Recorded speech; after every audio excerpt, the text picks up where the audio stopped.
అందరికీ నమస్కారం. నేను మీ ఆయుర్వేద డాక్టర్ చిట్టిపొట్ల మధుసూదన శర్మని.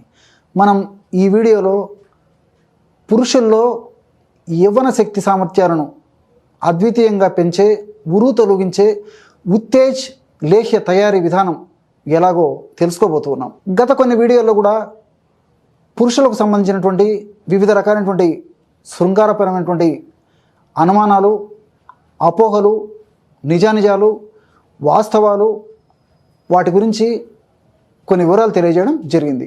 ఈ పరంపరలో క్రమానుగతంలో భాగంగా ఇప్పుడు మరికొంత ఆ సెక్స్కు సంబంధించి, రతికి సంబంధించి, శృంగారపరమైనటువంటి అంశాలకు సంబంధించినటువంటి సమాచారాన్ని అవగాహన నిమిత్తం తెలియజేసి తర్వాత ఈ ఉత్తేజ లేహ్యం ఎలా తయారు చేసుకోవాలి మీకే మీరు అనేటువంటి విషయాన్ని మీకు తెలియజేయబోతూ ఉన్నాను. ఇంతకుముందే గత కొన్ని వీడియోల్లో కూడా లిబిడో అంటే ఏంటి, ఎరెక్షన్ అంటే ఏంటి, ఎజాకులేషన్ అంటే ఏంటి, ఇలాంటి వివరాలు తెలియజేయడం జరిగింది. ఈ వీడియోలో లేటెన్సీ పీరియడ్ అనేటువంటి విషయాన్ని గురించి అవగాహన కోసం మీకు తెలియజేయబోతూ ఉన్నాను. ఒక్కసారి పురుషుడు రతి కార్యక్రమంలో పాల్గొన్న తర్వాత, అంటే సెక్స్ కార్యక్రమంలో పాల్గొన్న తర్వాత మళ్ళా కొంత వ్యవధి తీసుకుంటాడు అనమాట. అంటే మొదటిసారి రతి కార్యక్రమం పాల్గొన్న తర్వాత మళ్ళా రెండవసారి రతి కార్యక్రమం పాల్గొనేటప్పుడు మధ్య ఉండేటువంటి వ్యవధి ఏదైతే ఉందో దీన్ని లేటెన్సీ పీరియడ్ అనేటువంటి పేరుతో ఆధునికంగా పిలుస్తూ ఉంటారు. ఈ లేటెన్సీ పీరియడ్ అంటే ఒక్కసారి రతి కార్యక్రమం, శృంగార కార్యక్రమం, సెక్స్ కార్యక్రమం అయిపోయిన తర్వాత కొంతమందిలో అరగంట, గంటకే మరలా కోరికలు, అంగస్తంభన జరిగితే కొంతమందికి కొన్ని గంటల వరకు మరలా అంగస్తంభన జరిగేటువంటి పరిస్థితి ఉండదు. కొంతమందికి కొన్ని రోజులు లేదా కొన్ని నెలల వరకు కూడా అంగస్తంభన జరిగేటువంటి పరిస్థితి ఉండదన్నమాట. కాబట్టి ఈ యొక్క గ్యాప్ ఏదైతే ఉందో ఈ గ్యాప్ అంతా కూడా లేటెన్సీ పీరియడ్ అనేటువంటి పేరుతో పిలుస్తూ ఉంటారు. ఈ లేటెన్సీ పీరియడ్ ఈ విధంగా ఎక్కువగా ఉండేందుకు కారణాలు సర్వసాధారణంగా మానసిక ఒత్తిడి, బీపీలు, షుగర్లు, ఆధునిక కృత్రిమ రసాయన ఔషధాలు, కొన్ని రకాలైనటువంటి ఆధునిక కృత్రిమ రసాయన ఔషధాలు, ఇలాంటి అనేక రకాలైనటువంటి కారణాల వల్ల ఈ యొక్క లేటెన్సీ పీరియడ్ అనేది పెరుగుతూ ఉంటుంది. అంతేకాకుండా నిద్రలేమి, fast foods, junk foods, bakery foods ఎక్కువగా తీసుకుంటుండడము, అట్లే సమయానికి ఆహారం తీసుకోలేకపోవడము, సమయానికి విశ్రాంతి తీసుకోలేకపోవడము, ఇలాంటి అనేక రకాలైనటువంటి కారణాల వల్ల ఒక్కసారి సెక్స్ చేశాక రెండోసారి సెక్స్ చేసేందుకు మధ్యలో వ్యవధి ఎక్కువగా తీసుకుంటూ ఉంటుంది. వీటన్నిటితోడు interpersonal relationship with wife అనేటువంటిది మరొక విషయాన్ని కూడా మీరందరూ తెలుసుకోవాలి. ఇలాంటి పరిస్థితుల్లో భాగస్వామి లేదా భార్య భర్తతో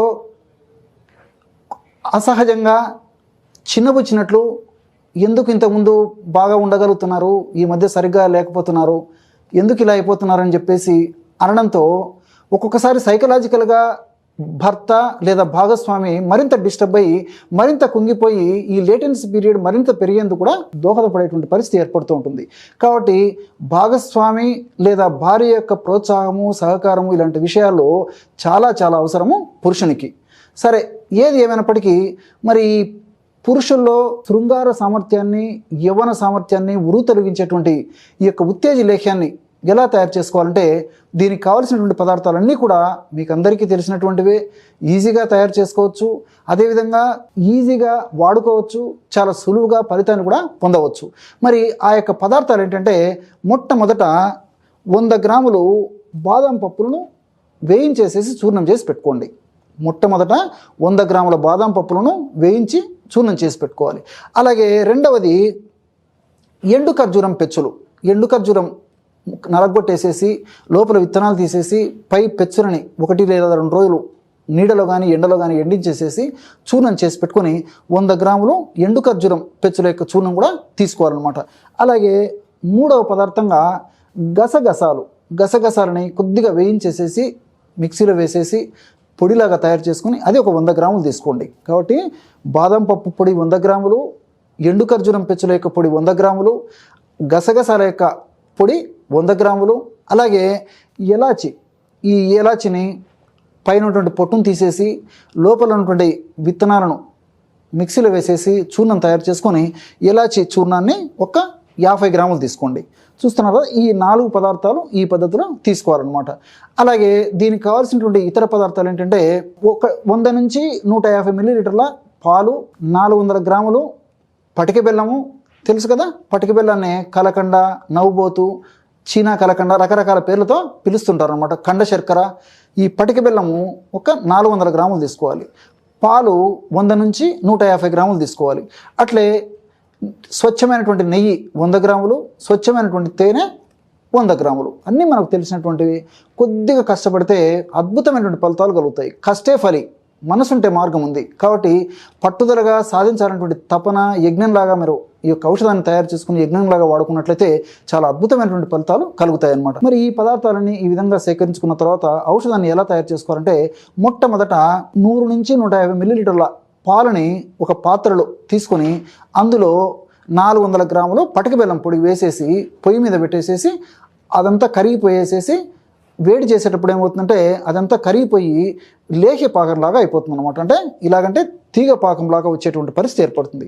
అలాగా తీగ పాకంలాగా వచ్చేటప్పుడు ఈ చూర్ణాలన్నిటినీ వేసేయాలి. అంటే బాదం పప్పు చూర్ణము, అదేవిధంగా ఎండు ఖర్జూరం పెచ్చల యొక్క చూర్ణము, గసగసాల యొక్క చూర్ణము, ఎలాచి చూర్ణము, ఈ చూర్ణాలన్నిటి కూడా బాగా కలిపేసి ఆ పాత్రని పొయ్యి మీద దించేసి గోరువెచ్చగా ఉన్నప్పుడు నెయ్యి ఒక 100 మిల్లీలీటర్లు నెయ్యి వేసేయాలి. తర్వాత ఆ గోరువెచ్చదనం కూడా చల్లారిన తర్వాత తేనె 100 మిల్లీలీటర్లు, అంటే 100 ml, కొద్దిగా ఎక్కువ వేసుకుంటే సరిపోతుంది అనమాట. ఎందుకంటే ఒక్కొక్కసారి కొంతమంది ఆధునిక ఆయుర్వేద వైద్యులు, అదేవిధంగా ఇంతకుముందు సాంప్రదాయ వైద్యులు కూడా తేనె నెయ్యి సమభాగాలుగా కలపకూడదని చెప్పేసి చెప్తూ ఉంటారు. కాబట్టి కొద్దిగా తేనె కానీ నెయ్యి కానీ ఒక 10 ml హెచ్చు తగ్గులు వేసుకున్నా సరిపోతుంది అనమాట.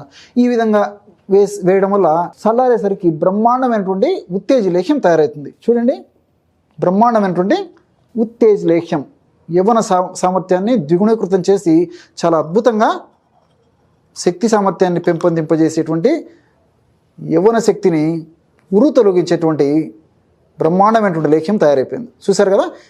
ఈ విధంగా తయారు చేసుకున్నటువంటి లేహ్యాన్ని ఉదయం పరిగడుపున ఒక గచ్చకాయ ప్రమాణం చప్పరించేసేసి పాలు సేవించాలి.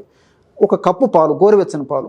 అలాగే రాత్రి పడుకునేటప్పుడు కూడా కేవలం ఒక గచ్చకాయ ప్రమాణం, ఈ ప్రమాణం తీసుకొని, లేదంటే కొంచెం శరీరం దృఢంగా ఉండి సమస్య మరీ ఎక్కువగా ఉండి జీర్ణశక్తికి బాగా ఉన్నటువంటి వాళ్ళైతే ఒక చిన్న ఉసిరికాయ ప్రమాణం వరకు కూడా వాడుకోవచ్చు అనమాట. ఈ ప్రమాణం మ్యాక్సిమం. సో రాత్రిపూట కూడా ఇలాగా ఈ యొక్క ఔషధాన్ని సేవించి ఒక కప్పు గోరువెచ్చని పాలు సేవించాలి. ఈ విధంగా క్రమం తప్పకుండా సేవించడం వల్ల శరీరంలో వివిధ రకాలైనటువంటి మార్పులు జరిగి శృంగారపరమైనటువంటి అనేక ఇబ్బందులు తొలగేందుకు కూడా ఈ యొక్క ఔషధం చాలా అద్భుతంగా పనిచేస్తుంది. అంటే కోరికల విషయంలో కానీ, అంటే బ్రహ్మాండమైనటువంటి శక్తి సామర్థ్యం పెరుగుతుంది. సెక్స్ అనుభవించాలనేటువంటి కోరికలు పెరిగిపోతాయి. అంటే రతి సామర్థ్యాన్ని బాగా పొందాలనేటువంటి కోరికలు పెరిగిపోతాయి. అంతేకాకుండా అంగస్తంభన బాగా జరుగుతుంది. జరిగినటువంటి అంగస్తంభన చాలాసేపు ఉంటుంది. అట్లే త్వరగా వీర్యం పతనం కాకుండా, స్ఖలనం కాకుండా చాలా సంతృప్తికరంగా, భాగస్వాములకు ఇద్దరికీ సంతృప్తికరంగా ఉండేటువంటి పద్ధతిలో ఈ యొక్క ఔషధం పనిచేస్తుంది. భావప్రాప్తి కూడా చాలా చక్కగా ఉంటుంది. అదేవిధంగా స్పెర్మ్ యొక్క క్వాంటిటీ, వీర్యం యొక్క క్వాంటిటీ ప్రమాణాన్ని, అదేవిధంగా వీర్యం యొక్క క్వాలిటీని కూడా పెంచేందుకు ఈ ఔషధం చాలా చక్కగా ఉపయోగపడుతుంది. ఈ విధంగా అనేక రకాలైనటువంటి ఈ ఔషధ గుణమైనటువంటి ఔషధాన్ని ఈ పద్ధతిలో వాడుకోవాలి. అదేవిధంగా ఈ యొక్క ఔషధం అయిపోయిన తర్వాత మరలా ఎప్పుడన్నా అవసరమైనప్పుడు మరలా తాజాగా తయారు చేసుకుని వాడుకుంటుంటే సరిపోతుంది అనమాట.